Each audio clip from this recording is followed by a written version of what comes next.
वसुदेवसुतं देवं कंसचाणूरमर्दनं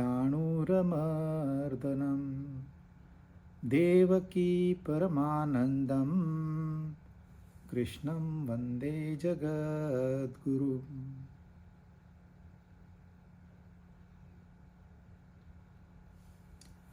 अध्याय 10 हमने 24 श्लोक पूरे किए। इस अध्याय का नाम है विभूति योग। विभूति मतलब इस संसार में जो भी भव्य है, दिव्य है, प्रेममय है, ज्ञानमय है, प्रकाशमय है, वहाँ हमारा ध्यान अपने आप जाता है। तो वहाँ हमको परमात्मा का दर्शन करना आसान हो जाता है तो सारी विभूतियाँ उसी की, परंतु एक साधु पुरुष खड़ा है जो कि शिक्षा दे रहा है अच्छे कर्म करो, दूसरों की भलाई करो, सत्य बोलो, सत्य की राह पर चलो। और एक है डाकू जो इस साधु के विरुद्ध भाषण देता है। तो हमको नेचुरली उस साधु में भगवान का दर्शन हो जाएगा, अपने आप मन वहाँ नतमस्तक हो जाएगा, हमको थोड़ी ठंडक मिलेगी उनके सानिध्य में। और यह जो फीलिंग है अंदर, वो है परमात्मा का दर्शन। तो कृष्ण भगवान डेलिबरेटली ये विभूतियां बता रहे हैं ताकि सामान्य जन किसी न किसी माध्यम से सच्चाई से जुड़े रहे। ये ऐसे नहीं है कि कृष्ण ने अर्जुन को खाली ज्ञान दिया, ऐसे नहीं है। गीता सबके लिए है। इसमें सारे वर्ण, सारे आश्रम वाले लोग, सारे कवर्ड है। आप अपना पिकअप कर लीजिए जो आपको सूट करता हो। किसी को विभूति योग बड़ा अच्छा लगता है, कोई बोलते हैं अरे इसमें क्या ज्ञान है, इसको बाजू में हटाओ। 13वां अध्याय करेंगे हम, 15वां अध्याय करेंगे हम। तो हर एक के लिए कुछ न कुछ है जो आप ले सकते हैं, वो लीजिए, और भी लीजिए, और भी लीजिए। ज्ञान मार्गी ने भक्ति नहीं करनी है क्या? करनी है। भक्त ने ज्ञान नहीं लेना है क्या? लेना है। हमारे पास दिमाग भी है, हमारे पास दिल भी है, हमारे पास हाथ भी है।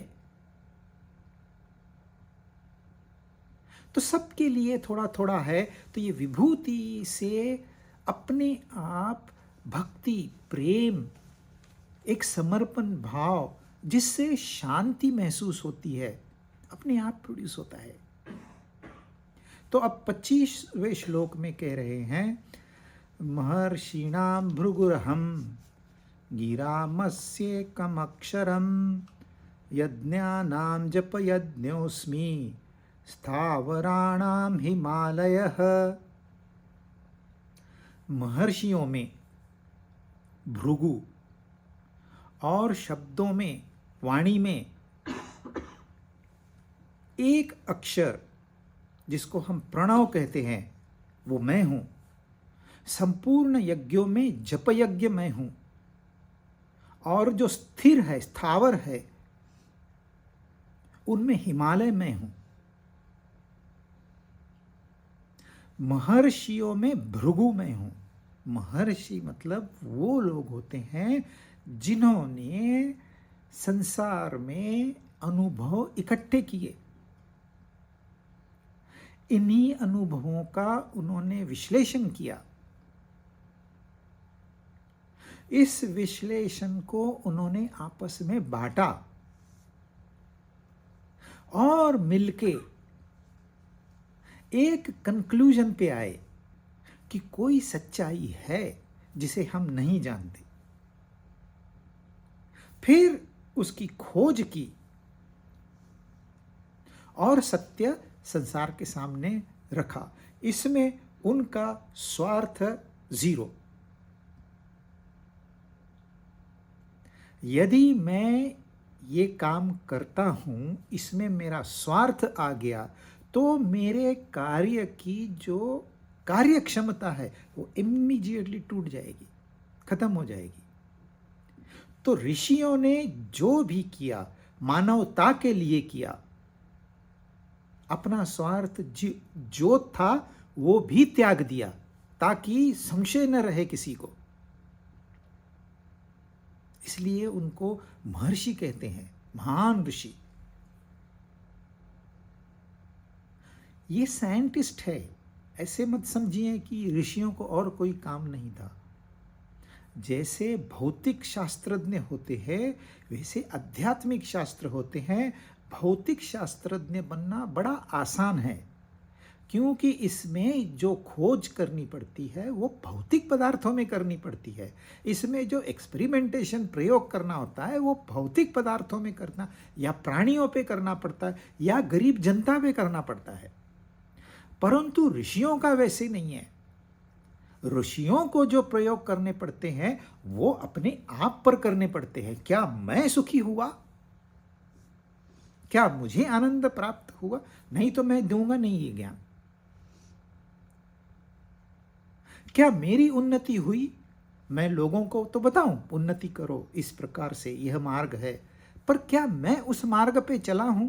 तो यह बहुत कठिन है। आध्यात्मिक शास्त्रज्ञ बनना बहुत कठिन है। भौतिक शास्त्रज्ञ तो कोई भी बन सकता है थोड़ा अभ्यास करके, वो भी नहीं बनते लोग। तो ये जो शास्त्रज्ञ हैं इनको कहते हैं महर्षि। और इन महर्षियों में जो भृगु महर्षि थे वो सर्वश्रेष्ठ थे, सर्वानुमते वो श्रेष्ठ थे। उन्होंने नहीं कहा मैं श्रेष्ठ हूं। तो एक कॉन्फ्रेंस थी ऋषियों की, और ये ऋषि हमेशा दर साल 6 महीने 3 महीने में अपने मीटिंग्स करते थे, कॉन्फ्रेंसेस करते थे, सेमिनार्स करते थे, वर्कशॉप्स करते थे। तो इनमें चर्चा एक बार ऐसे हुई कि ये जो 3 देवताएं हैं, ब्रह्मा विष्णु महेश, एक तो क्रिएटर है, दूसरा मेंटेनर है, और तीसरा डिस्ट्रॉयर है। इनमें श्रेष्ठतम कौन है? है तो तीनों श्रेष्ठ, लेकिन श्रेष्ठतम कौन है? तो उनकी बहस अधूरी रह गई। तो उन्होंने भृगु ऋषि को चुना कि ये कार्य आप करिए, आप खोजबीन करिए और हमें बताइए, हम उसे स्वीकार करेंगे।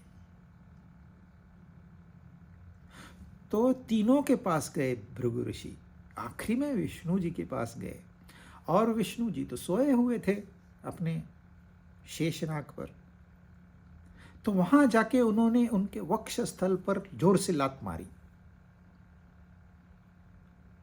विष्णु भगवान के वक्ष स्थल पर इन्होंने अपना पैर रख दिया, इसलिए विष्णु के वक्ष स्थल पर उनका निशान बताया जाता है, पैर का निशान बताया जाता है। और विष्णु भगवान को तो जाग हो गई, देखा अरे महर्षि भृगु आए हैं। तो विष्णु भगवान ने उनके पैर चरण पकड़ लिए, आपके दर्शन हुए। तो इस स्टोरी में ये समझ में आता है कि वहां अहंकार नाम की कोई चीज नहीं थी, और जहां अहंकार नहीं होता वहां श्रेष्ठता होती है। हम थोड़ा सा कार्य करते हैं, कहते हैं मैं, मेरे लिए ये है क्या, ये मेरी कंडीशन है, ये होगा तो मैं ये कार्य करूंगा, मुझे क्या मिलेगा। एकदम 2 कौड़ी का काम है, उसमें भी मैं। और यहां विष्णु भगवान सोए हुए हैं, और भृगु ऋषि जाके, विष्णु भगवान जो सृष्टि के पालन करता है, उनके छाती पे पैर रखना। भृगु ऋषि को तो इतना सोच थी, इतनी समझ थी कि मैं क्या कर रहा हूं। उन्होंने तो जानबूझ के किया, और विष्णु भगवान खरे उतरे। फिर उन्होंने डिक्लेयर किया कि नहीं, सर्वश्रेष्ठ विष्णु है, पालन करता है, सिर्फ पालन करता नहीं है, उनको जरा भी अहंकार नहीं है, मैं करता हूं इसका। इसलिए भृगु ऋषि सर्वश्रेष्ठ हुए और कृष्ण भगवान अर्जुन का ध्यान भृगु ऋषि की ओर ले जा रहे, मैं हूं। हम लोग नहीं जानते भृगु ऋषि को, परंतु अर्जुन के जमाने में सब लोग जानते थे कि वो महान ऋषि है।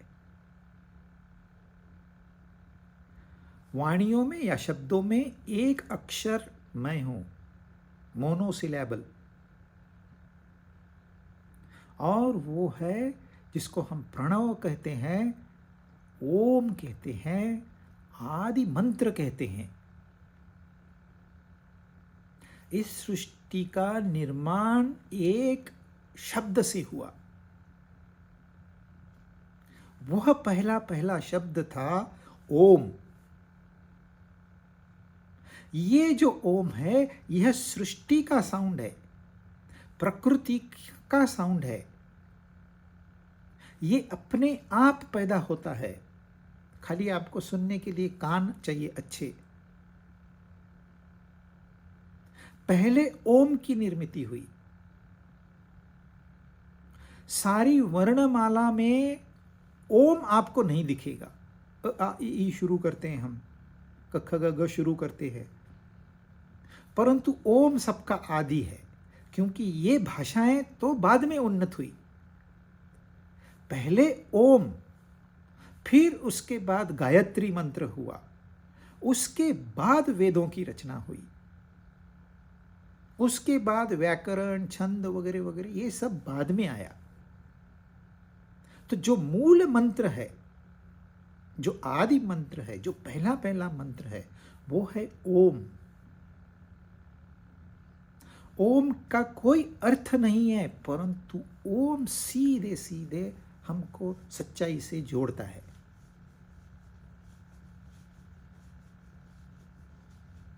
जब हम कान बंद करके अपनी सांस लेते हैं, इसका सबसे एक्सपेरिमेंट करना है तो उल्टा स्विमिंग पूल में सो जाइए, डूबेंगे नहीं। कान बंद हो गए पानी से, आप अपनी सांसों की आवाज सुनिए,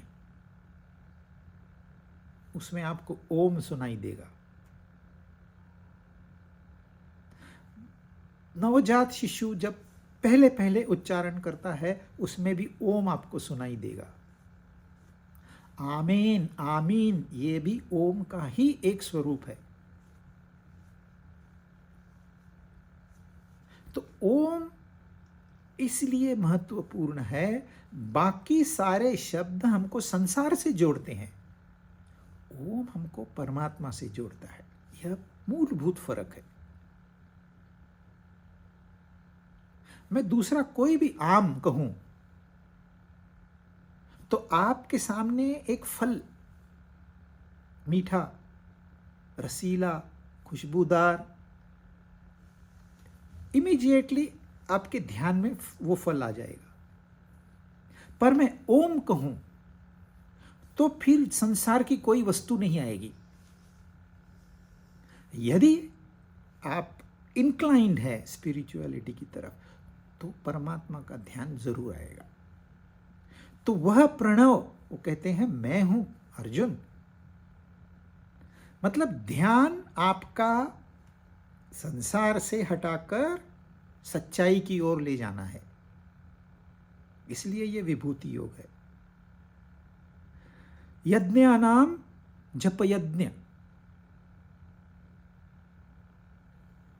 यज्ञ आपने देखा है, एक इलैबोरेट अरेंजमेंट रहती है, लोगों को बुलाते हैं, समिधा आती है, सब लोग थोड़ा थोड़ा, कोई अनाज लेके आता है, कोई घी लेके आता है, कोई लकड़ियां लेके आता है। ये सारा फ्यूल है, इसको हम अग्नि में डालते हैं, स्वाहा कहते हैं, वो भस्म हो गया, जल गया। इसमें मंत्रों का उच्चारण, तो विधि एक लिखी हुई है, हमने इसके ऊपर चर्चा की है, यज्ञ के ऊपर वापस रिपीट करने की जरूरत नहीं है। तो यहां हम कुछ ना कुछ आहुति देते हैं, परंतु विधिवत उसके रूल है। और खाली जाप करना, आपको जो भगवान का जो नाम अच्छा लगता हो उसको पकड़ के आपने जाप करना है। सिर्फ नाम का उच्चारण करना है, वो भी मन के अंदर। जो नाम आपको अच्छा लगे, इसमें कोई बंधन नहीं है। जो नाम, लेकिन एक बार आपने एक नाम चुन लिया, फिर चेंज नहीं करना है। एटलीस्ट जब तक आप जाप कर रहे हो तब तक। समझो मैंने डिसाइड किया आज सुबह 6 बजे से 7 बजे तक मैं जाप करूंगा। कौन से मंत्र का जाप करूं? चलो मुझे है ना, कल मैं मंदिर गया था तो मुझे हनुमान अच्छी लगी, हनुमान का मैं जाप करता हूं। तो वो 1 घंटा जो मैंने डिसाइड किया, अब हनुमान की जगह राम नहीं लाना है। मन यदि राम पे चला गया तो आपका मन भटक गया। आप कहोगे राम तो श्रेष्ठ है हनुमान से। सवाल वो नहीं है। सवाल क्या आपने अपने मन को पकड़ के रखा है। मैंने आपको बताया था 2 प्रकार से ये साधना हो सकती है। एक तो विभूति, जो हम अभी विभूतियां सुन रहे हैं, जहां जहां मन जाता है वहां वहां विभूति देखनी है। परंतु जप यज्ञ में ऐसा नहीं होता है। जप यज्ञ में हमने एक शब्द चुन लिया या एक वाक्य चुन लिया, मन को उसके ऊपर रखना है। विभूति में जहां जहां मन जाता है वहां वहां परमात्मा देखना है। यहां आपने एक ही जगह पर परमात्मा देखना है। यदि मन भटक गया, यदि मन उससे सुपेरियर थॉट में चला गया, तो भी वो मन का भटकना माना जाएगा। तो आपने कुछ नहीं, मन को मारना नहीं है, सजा देनी नहीं है, कुछ नहीं। अपने आप को समझाना है कि भाई चलो, मैं अपना मन पे इतना काबू है, कोई बात नहीं, भटक गया, कोई बात नहीं। बच्चे भटक जाते हैं, वैसे ये भी भटक गया, पकड़ के वापस ले आओ, फिर से शुरू करो। 5 सेकंड, 10 सेकंड, 15 सेकंड। 1 घंटे में आपने यदि 15 सेकंड भी किए तो आपकी साधना 15 सेकंड के लिए तो कामयाब हो गई। धीरे धीरे धीरे धीरे ये बढ़ते जाएगा। इसमें आप कोई जल्दबाजी नहीं करनी और जरूरत भी नहीं है। ये अभ्यास है और ये अभ्यास ही करना पड़ता है, प्रैक्टिस ही करनी पड़ती है। ये पुस्तक पढ़ के नहीं आएगा, ये सत्संग सुन के भी नहीं आएगा। कितने भी आप लेक्चर दीजिए या कितने भी लेक्चर सुनिए, इसको अकेले में बैठ के अपने आप को, ये मन को ये सिखाना पड़ेगा। यहां बैठ, अच्छा चला गया, वापस ले आओ, वापस बिठाओ। फिर चला गया, कुछ नहीं, वापस ले आओ, वापस बिठाओ। जितनी शक्ति है उतना करना है। कोई लोग दिन भर बैठ जाते हैं, 24 घंटे एक मंत्र के साथ में। कोई 5 सेकंड नहीं बैठ सकता है। परंतु यह जो अभ्यास है, यह करने के लिए आसान है, क्योंकि आपको कोई बंधन नहीं है। यज्ञ में, दूसरे यज्ञों में बंधन है, क्योंकि वो सामाजिक कार्य है। यहां एक अकेला है, तो आपको कोई बंधन नहीं है। मन भटक गया, भटक गया, कोई बात नहीं, वापस ले आओ। फिर से भटक गया, वापस ले आओ। 100 बार भटक गया, 100 बार वापस ले आओ। करना क्या है? जब आपने डिवोट किया है 1 घंटा, दूसरा करना क्या है? तो इससे क्या होगा? इससे मन डिसिप्लिन हो जाएगा। इससे आपकी ध्यान देने की जो क्षमता है वो बढ़ जाएगी। खाली इसी क्षेत्र में नहीं, सारे क्षेत्रों में आप जो भी कार्य करते हो, ऑफिस वर्क है, मैनेजमेंट है, घर का काम है, एक्सरसाइज है। एक आपने डिसाइड किया नहीं 1 घंटा एक्सरसाइज करनी है, बीच में गप्पे नहीं। आप गप्पे भी मारोगे तो एक्सरसाइज करते करते मारोगे।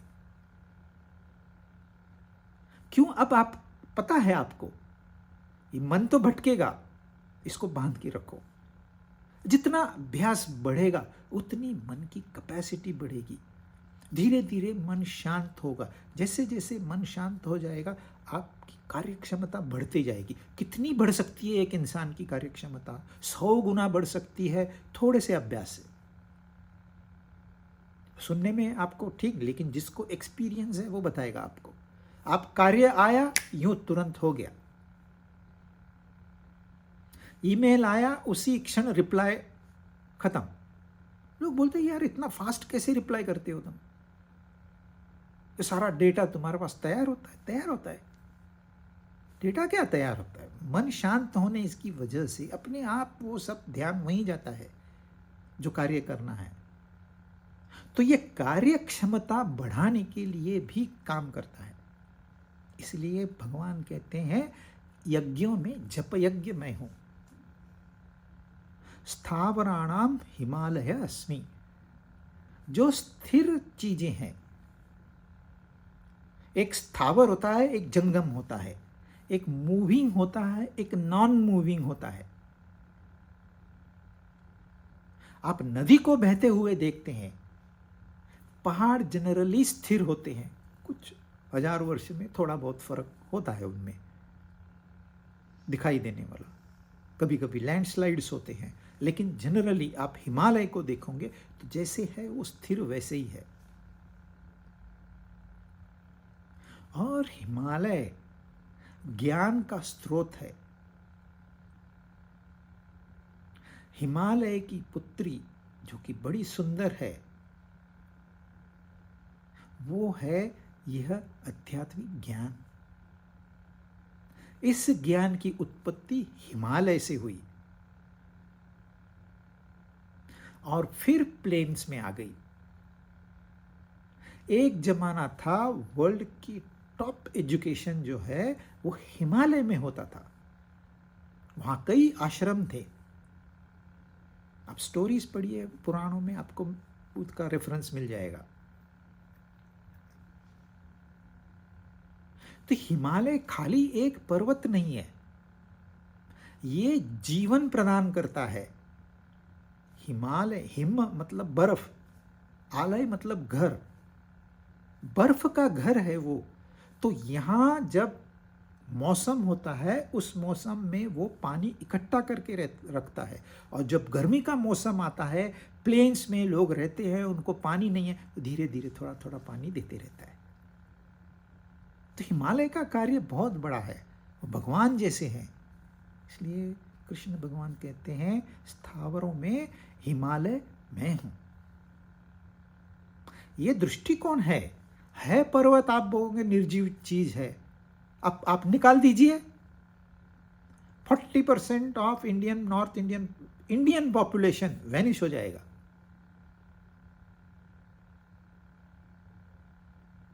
सिर्फ गंगा और उसकी ट्रिब्यूटरीज के किनारों पे 40% इंडिया का पॉपुलेशन है। और ये हिमालय नहीं होता तो ये नहीं होते। तो महत्वपूर्ण जो एग्जिस्टेंस में है वो कृष्ण भगवान कहते हैं मैं हूं।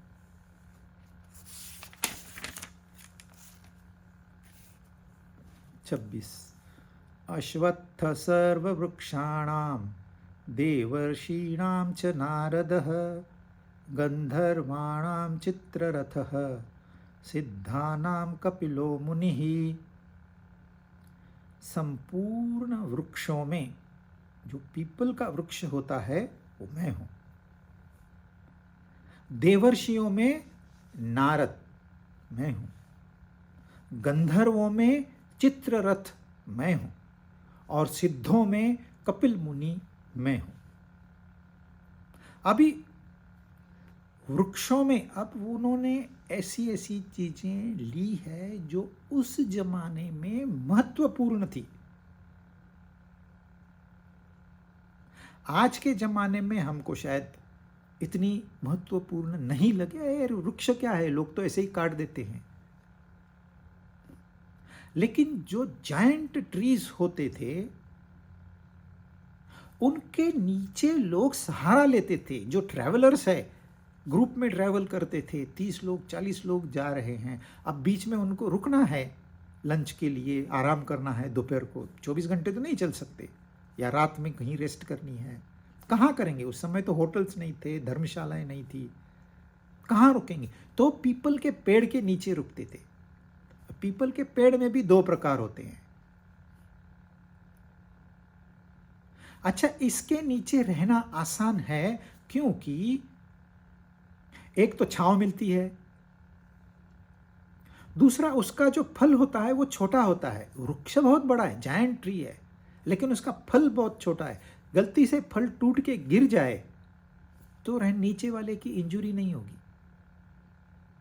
आप नारियल के पेड़ के नीचे अगर रहोगे और नारियल गिर गया तो मेजर एक्सीडेंट हो सकता है। परंतु पीपल के पेड़ के नीचे वो डर नहीं है, तो छाया प्रदान करता है ट्रैवलर्स को, मतलब रेस्ट हाउस है वो। दूसरी, उसकी एज बहुत लंबी होती है,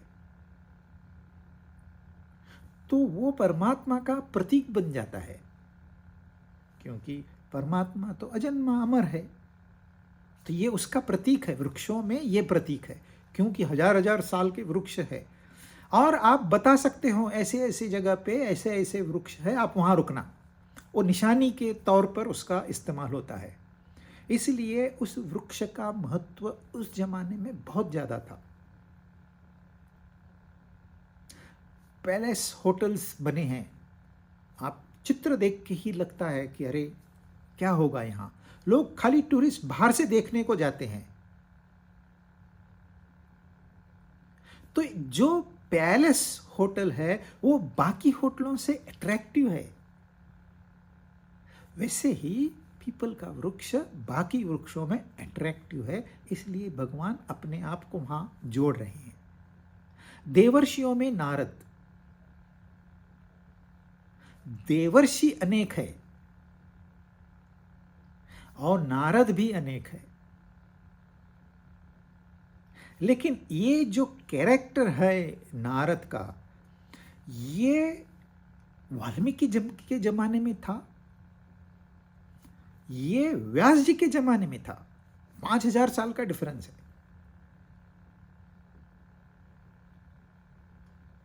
और इन्हीं की प्रेरणा से इन महान ग्रंथों की रचना हुई है, इन महाकाव्यों की रचना हुई है। व्यास जी ने उपनिषदों का संकलन किया, महाभारत की रचना की, फिर भी उदास हो गए। जितना कार्य व्यास जी ने किया है, दुनिया के सारे साइंटिस्ट को मिला दो तो कुछ भी नहीं है। फिर भी वो उदास हो गए। उदास हो गए तो नारद जी प्रकट हुए। क्यों उदास हो? बोले मैंने तो इतना कार्य किया है, लेकिन अभी भी एक बड़ा चंक ऑफ पॉपुलेशन है, और या अब है ऐसी नहीं, आगे और कई पीढ़ियां आने वाली है, उनको ये समझना थोड़ा कठिन है। तो फिर उन्होंने कहा आप भागवत की रचना करिए। तो उन्होंने भागवत की रचना की। तो देखिए इतने महान कार्य के पीछे प्रेरणा किसकी है। और नारद जी है किसके पुत्र? ये ब्रह्मा के मानस पुत्र है। इनको भगवान का मन भी कहा जाता है। ये त्रिलोकी में जा सकते हैं, हमारा मन त्रिलोकी में जाता है। आप कितने सपने देखते हो मन के माध्यम से? वो सपने तो सच नहीं है, लेकिन मन उनको बनाता है। जब वो बनाता है तो सच लगता है। इस सृष्टि में भी हम उलझे हुए हैं मन के माध्यम से। हमको लगता है ये सब सच्चाई चल रहा है, मेरा दुख सच्चा है। वास्तविक है नहीं, है वो मन का खेल। तो ये भगवान का मन है नारद ऋषि, इसलिए वो श्रेष्ठ ऋषि है। हमारे अंदर एक ऐसी शक्ति है जिसको हम अंतरात्मा कहते हैं। इस अंतरात्मा की आवाज भी हम सुनते हैं। जब आपका मन रिलेटिवली शांत है और अब उसमें एक निगेटिव थॉट आ गया, तो तुरंत आपके अंदर से आवाज आती है, इसको बाजू हटा दो। आप बैठे बैठे सोचिए, ये यहाँ आर्टिकल बहुत अच्छा है, मैं इसको जेब में डाल के लेके जाऊं क्या? तुरंत आपको अंदर से आवाज आएगी, नहीं, ये गलत काम है। एक ही बार आएगी, बार बार नहीं आएगी। आप अगर थोड़े शांत हो तो उसको सुन पाएंगे, और सुन पाएंगे तो मानेंगे आप नहीं के काम। मन को बोलेंगे, एक मनीराम चुप, ऐसे विचार मत कर, ये गलत है। कौन बोल रहा है? ये नारद जी कह रहे हैं। ऐसे नहीं कि उस जमाने में नारद जी थे और इस जमाने में नहीं है, रूप बदल गया है। ऐसे में नहीं है अश्वत्थ उस जमाने में थे, इस जमाने में नहीं है, रूप बदल गया है। गंधर्वाणाम चित्ररथ, गंधर्व जो होते हैं वो देवताओं के सिंगर्स है, एंटरटेनर्स है, म्यूजिशियंस है। और चित्ररथ श्रेष्ठ इसलिए है क्योंकि अर्जुन का चित्ररथ से डायरेक्ट संबंध आया था। किसी वजह से दोनों में अनबनी हुई, युद्ध भी हुआ छोटा सा, पर फिर दोनों को समझ आ गई। तो चित्ररथ ने गंधर्व को गायन सिखाया, चित्ररथ ने अर्जुन को गायन सिखाया, जो कि उसे जो 12 साल वनवास के बाद 1 साल अज्ञातवास था उसमें काम आया। और अर्जुन ने भी बदले में कुछ विद्या चित्ररथ को दी। तो गंधर्व तो कई है, पर चित्ररथ अर्जुन को एकदम ध्यान आ गया, अरे हां, इसने मुझे सिखाया था। और सिद्धों में कपिल मुनि मैं हूं। कपिल मुनि जो श्रेष्ठतम मुनि है, जितने भी है उनमें इनका नाम बहुत महत्वपूर्ण है। जो हमारे 6 शास्त्र ये है, दर्शन शास्त्र है, उनमें एक का नाम है सांख्य। सांख्य फिलॉसॉफी कहते हैं उसको। ये सांख्य फिलॉसॉफी ही इंडिया से वेस्ट में गई, और सारे वेस्टर्न रिलीजन्स जो है इसमें आपको सांख्य का दर्शन होगा। कंदर्प ऋषि थे, देवहूति उनकी पत्नी थी। ऋषि बड़े महान थे, तो देवहूति ने उनके साथ विवाह किया था ताकि इनकी महानता का फायदा मुझे भी मिले, मुझे भी वह ज्ञान मिले जिस ज्ञान के आधार पर ये महान है।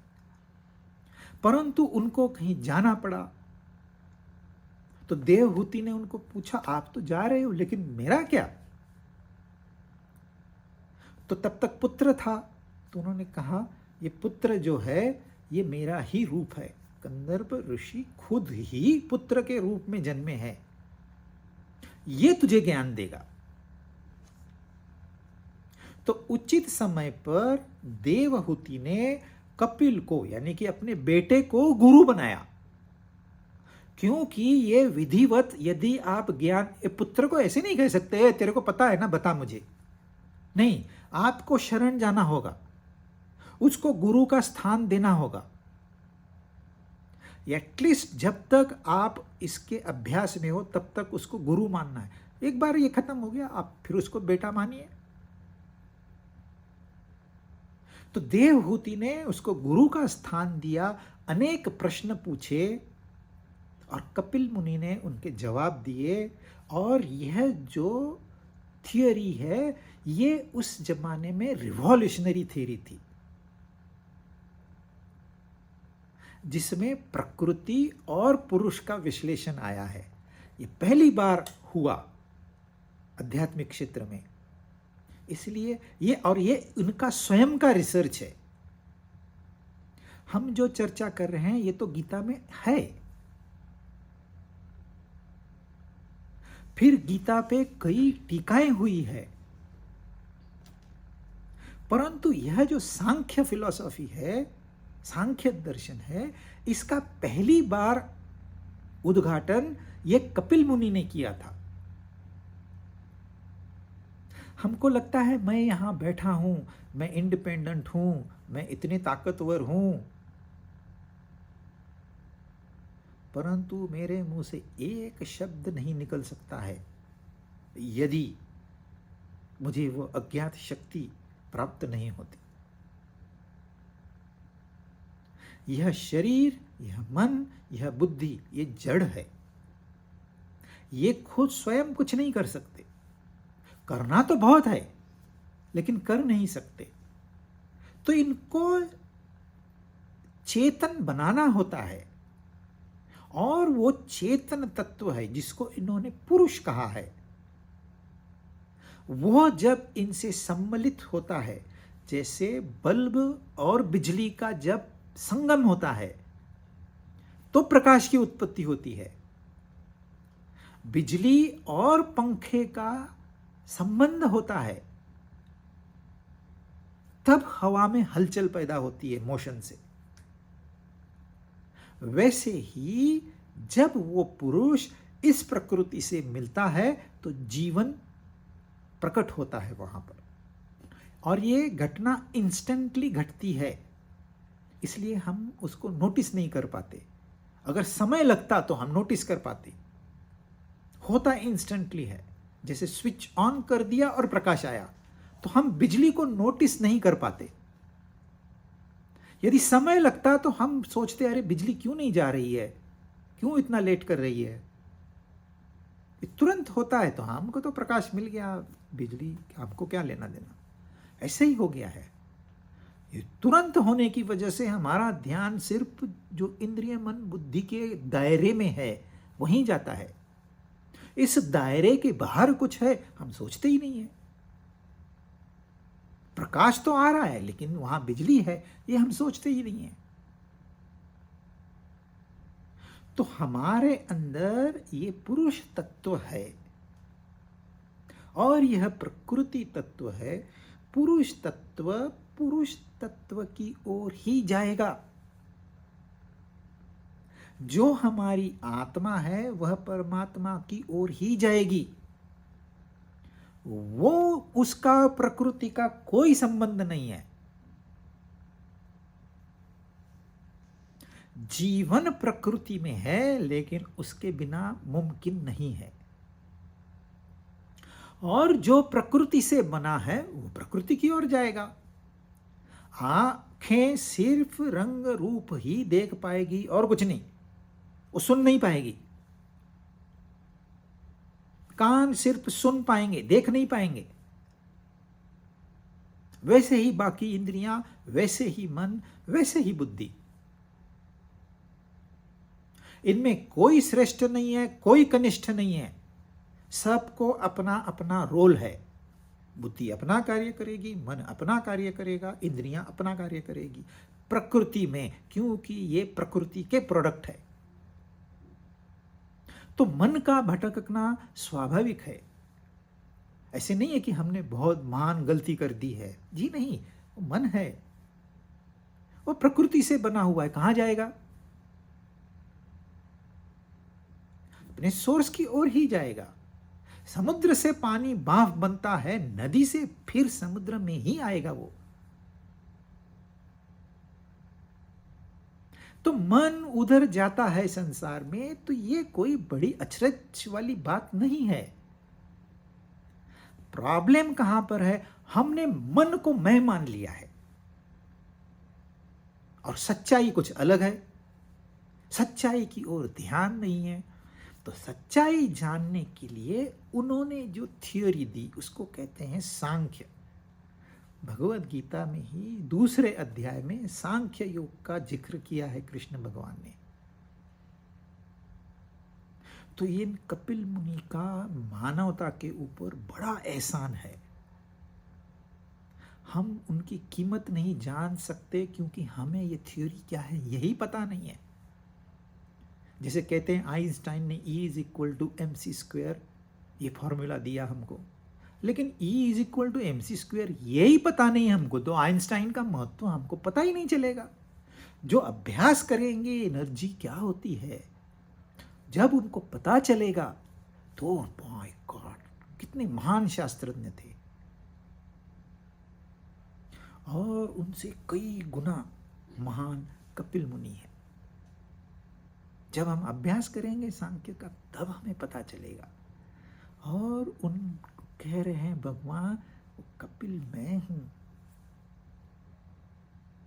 क्यों? अर्जुन को थोड़ा तो नॉलेज था, वो तो गुरुकुल में पढ़ाई की है उसने।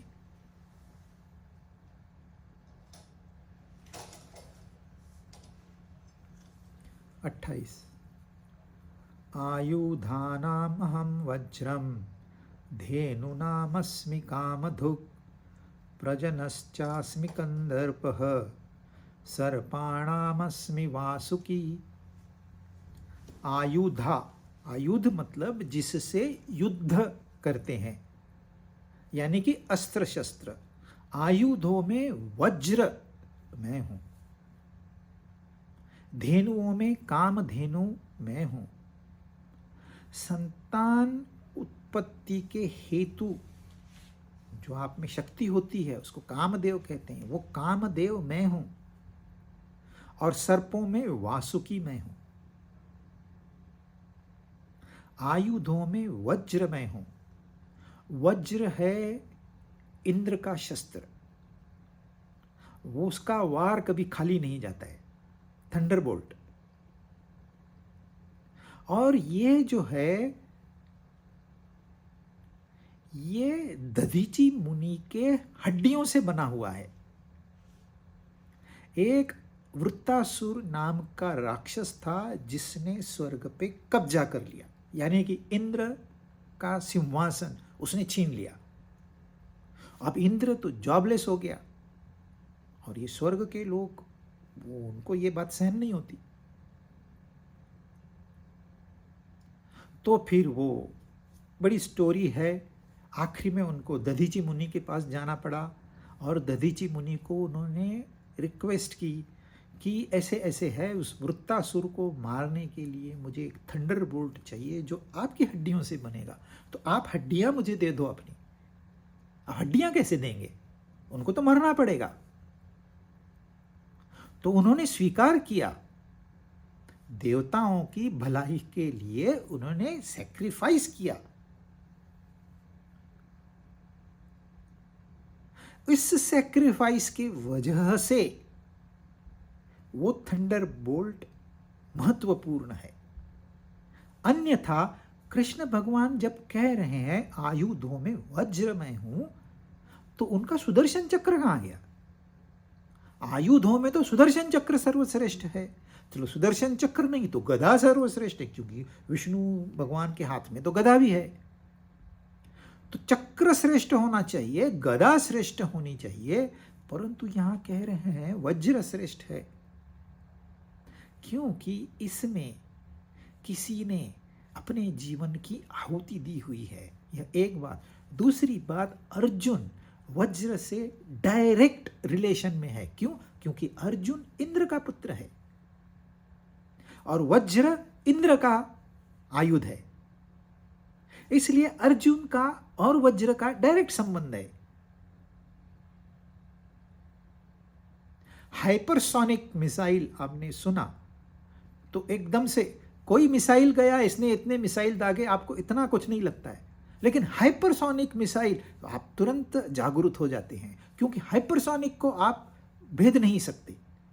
उसका स्पीड इतना होता है, उसको भेदना नामुमकिन है। बाकी जो मिसाइल्स है उसको भेद सकते हैं। और फिर उसके ऊपर न्यूक्लियर हेड बना दो, माय गॉड, विनाश निश्चित, वो फेल नहीं जाएगा।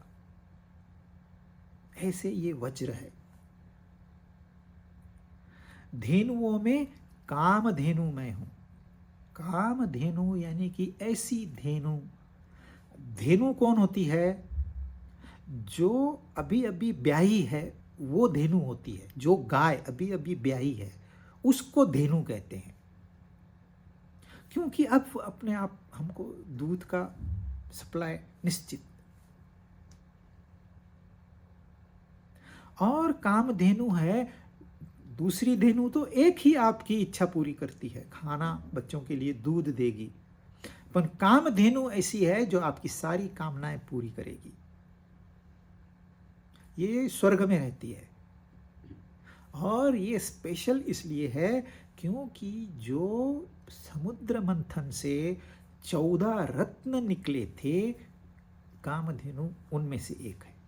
इसलिए भगवान अपने आप को, और धेनु गाय ये करेंसी थी उस जमाने में, तो गाय का बड़ा महत्वपूर्ण था। गाय का होना आपका स्टेटस से, आपके पास जिसके पास सबसे ज्यादा गाय वो सबसे अमीर, वो करेंसी थी। इसलिए गाय का महत्व है, उसमें धेनु का महत्व है, और उसमें कामधेनु। प्रजनश्चास्मि कंदर्प, कंदर्प नाम है कामदेव का। कामदेव कौन है? ये जो आपकी इच्छा प्रबल होती है अपनी वासना पूर्ति के लिए, उसको कहते हैं कामदेव। पहले तो एक जीवात्मा है, उसने प्रकट होना है तो जन्म लेना है। तो ये प्रक्रिया कैसे होती है? वो पहले एक सूक्ष्म रूप में रहता है। जो जीवात्मा होता है आसमंत में सूक्ष्म रूप में रहता है। फिर जब बारिश होती है तो बारिश के माध्यम से वो जमीन में आता है, जमीन के माध्यम से अन्न में आता है, अन्न के माध्यम से एक पुरुष के अंदर आता है, तो पुरुष प्रेग्नेंट हो गया। अब उस जीवात्मा को घाई है, उसको बहुत जल्दी आना है, तो पुरुष के अंदर वो काम वासना संभोग करने की इच्छा पैदा होती है, और यह इच्छा बड़ी प्रबल होती है, क्योंकि ये फोर्स उस जीवात्मा का है, ये अपना नहीं है। उसको जल्दी आना है, इतना सफर तो तय हो गया, 9 महीने तो और आगे भी है, अब डिले नहीं चाहिए। तो एक फोर्स जो तैयार होता है उसको कहते हैं कामदेव। कामदेव की जागृति हो गई, फिर वो संबंध बनाता है। जब वो संबंध बनाता है तो वो प्लांट करता है बीज अपनी जगह पे, जहां पर उस बीज का पोषण होगा, ऐसी जगह पे गर्भ में उसकी स्थापना करता है। तो ये कार्य करने के लिए पुरुष को बड़ा सुख मिलता है, दिया जाता है, मिलता नहीं है, इसको दिया जाता है। कुछ तो इंसेंटिव चाहिए ना। जैसे किसी वृक्ष का बीज हमने लेके और कहीं डालना है, खाली फेंक देना है, वो बाकी अपने आप पैदा हो जाएगा। इसके लिए वृक्ष हमको रसीला फल देता है। वृक्ष को रसीला फल से कुछ नहीं, वो वृक्ष तो खाने वाला नहीं, लेकिन उसका अपना बीज जो है उसका फैलाव करना है, अपनी प्रजा बढ़ानी है, इसलिए वो रसीला फल देता है। वैसे ही पुरुष को एक परम सुख मिलता है वो बीज प्लांट करने के लिए। इसमें 5 इंद्रियां, मन, बुद्धि, सबको सुख मिलता है। जब आप आम खाते हो तो आंख को सुख मिलता है देख के, फिर आप उसको स्पर्श करते हो। केले को कोई स्पर्श करके नहीं लेता है, लेकिन आम को स्पर्श जरूर करेंगे, तो स्पर्श का सुख मिला।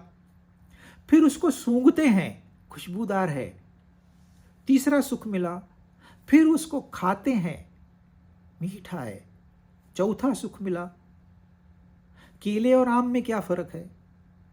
केला आप देखोगे और खाओगे, 2 सुख, आम में 4 सुख, इसलिए आम का सुख केले के सुख से ज्यादा है। वैसे ही यह जो संभोग का सुख है यह मिलता है हमको, इंसेंटिव देते हैं। सारे इंद्रियां, 5 इंद्रियां, मन और बुद्धि, इन सबको, मतलब जो भी प्रकृति से बना हुआ है, हमारे यहाँ उस सब को सुख की प्राप्ति होती। इसको आनंद नहीं कहते, परंतु यह सुख यदि परमानेंट हो जाए तो उसको आनंद कहेंगे।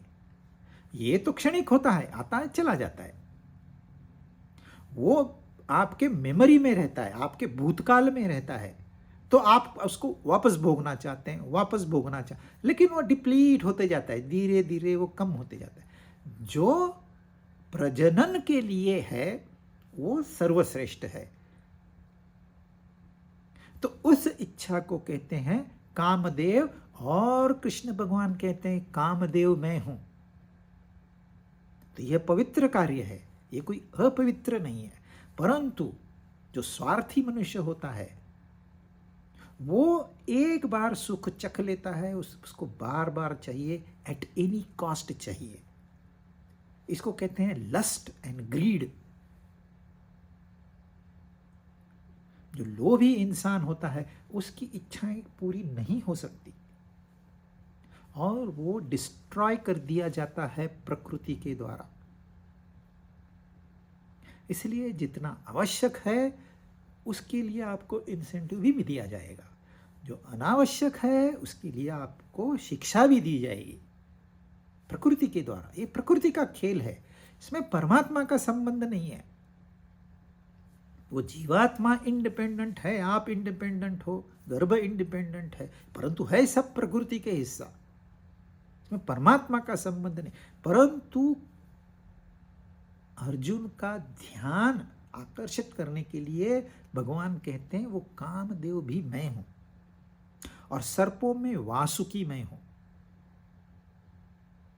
सर्प आप जानते हैं, ये वासुकी सर्प का उपयोग हुआ था समुद्र मंथन में, जब दैत्य और देवताओं ने मिलके मंथन किया था। मंथन होता है स्टॉर्मिंग, उसको कहते हैं ब्रेन स्टॉर्मिंग। दोनों साथ में आए, वेरी रेयर। अब इसका मंथन करना है, मंथन के लिए उन्होंने एक पर्वत चुना, पर्वत का भी जिक्र आएगा। समुद्र है, सागर, ये सागर है हमारा मन, और यह जो वासुकी सर्प है ये है हमारा अहंकार। इस अहंकार को दांव पे लगाया, उसका उपयोग किया और इस मंथन से 14 रत्न पैदा हुए। अब इस वासुकी एक बड़ा सर्प होता है, आप सोचिए एक पर्वत को चर्निंग करना है। ये स्टोरीज यूं ही नहीं बनी है, इसमें साइंस है।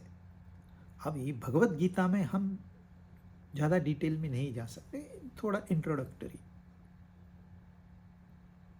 तो सर्पों में वासुकी मैं हूं, क्योंकि वासुकी काम में आया, अमृत पैदा हुआ।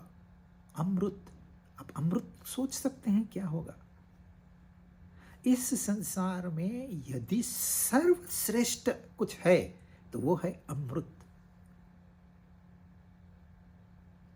उस अमृत की प्राप्ति के लिए तो ये सब दैत्य और देवताएं इकट्ठे आई थी।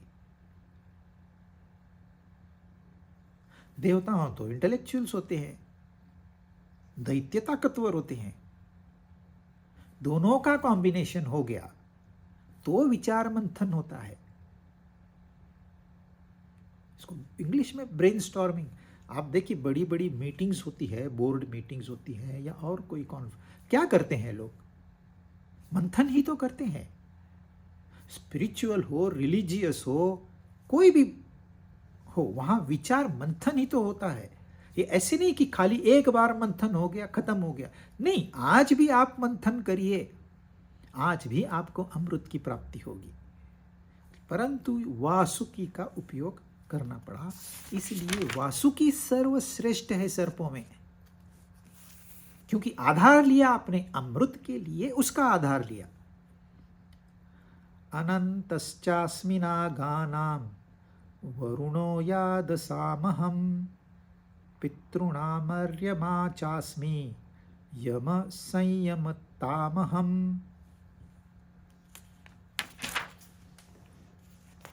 28, 29। नागों में अनंत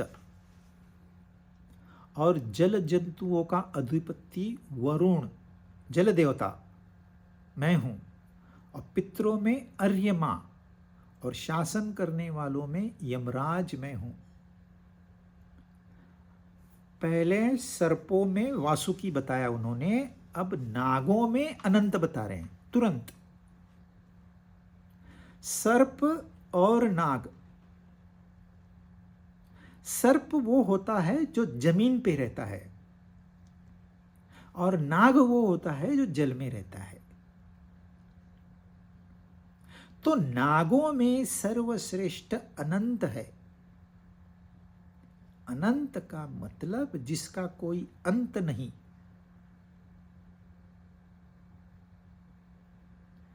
उसके 1000 फन है और 1000 फनों से वो भगवान की स्तुति करता है, और ये अनंत काल से चलते आ रहा है, अब तक समाप्त नहीं हुई। अनंत कैसे समझोगे? अच्छा, एक फण होता तो भी आप समझ में आता, लेकिन डेलिबरेटली अनंत उनको कहना है। अनंत है वो जिसका कोई अंत नहीं है, इसलिए 1000 गुना बढ़ा दिया। अनंत को भी 1000 गुना बढ़ा दिया तो अनंत ही हो गया। पर सामान्य लोगों को ये बात जल्दी ध्यान में आ गई कि 1000 फण वाला है। उसको शेष नाग भी कहते हैं। शेष यानी कि जो बच गया, शेष रह गया, बाकी चले गए, जो बच गया। जब सांप के या नाग के बच्चे होते हैं, अंडे से निकलते हैं, तो शिकारी तो ताक लगाए बैठे हैं। पक्षियों को बरोबर दिखता है यहाँ मेरा भोजन है। उनको ये नहीं मालूम ये नाग है, सांप है, वो उनको कुछ लेना देना नहीं। अनंत है, कुछ है, उनको लेना देना नहीं। उनको खाली भोजन चाहिए। वो झुम करके आके उसको उठा के लेके जाते हैं और खा लेते हैं। तो मेजॉरिटी जो सर्प या नाग होते हैं, उनके बच्चे शिकार बन जाते हैं, लेकिन इक्का दुक्का बच जाते हैं। जो बच गया उसको कहते हैं शेषनाग। तो यहां क्या संबंध उसका ये संबंध है कि शास्त्रों में एक पद्धति दी है जिसको कहते हैं नेति नेति। आप क्या जानते हो, मैं ये दुनिया जानता हूं, मैं यहां घुमा हूं, मैं वहां, ये नहीं। अरे मैंने अपने आंखों से देखा है, कानों से सुना है, ये नहीं। यहां मेरे मन में कितनी भावनाएं पैदा होती है, प्यार होता है, नफरत होती है, राग द्वेष, ये नहीं। मेरी ब्रिलियंट आइडियाज आती है मेरे बुद्धि में, ये नहीं। सब नहीं नहीं नहीं नहीं करने के बाद शेष क्या बचा? जो शेष बचा वो मैं हूं। इसलिए उनको शेषनाग कहते हैं। यही जब विष्णु ने रामा अवतार लिया तो शेषनाग ने उनके भाई के रोल किया, लक्ष्मण का अवतार लिया, लेकिन छोटे भाई बने। फिर उनको अच्छा नहीं लगा और बोले नेक्स्ट अवतार में मुझे बड़ा भाई बनाना। इसलिए बलराम आ गए पहले, कृष्ण के पहले बलराम आ गए, बड़े बड़े भैया। शेषनाग का ही रूप है, और शेषनाग है विष्णु भगवान की शैया। विष्णु भगवान उसके ऊपर मस्त रेस्ट करते हैं, जैसे गर्भ में बालक कितने चैन से सोते रहता है। न खाने की चिंता, न पीने की चिंता, न टेम्परेचर बढ़ गया न टेम्परेचर कम हो गया, उसका टेम्परेचर मेंटेन रहता है। वैसे ही विष्णु भगवान शेषनाग की शैया पर सोए हुए हैं। इसलिए इस अनंत का महत्व है। भगवान उस अनंत से अपने को जोड़ रहे हैं। विष्णु भगवान कह रहे हैं अरे मेरी शैया भी मैं ही हूं। बाकी नेक्स्ट टाइम।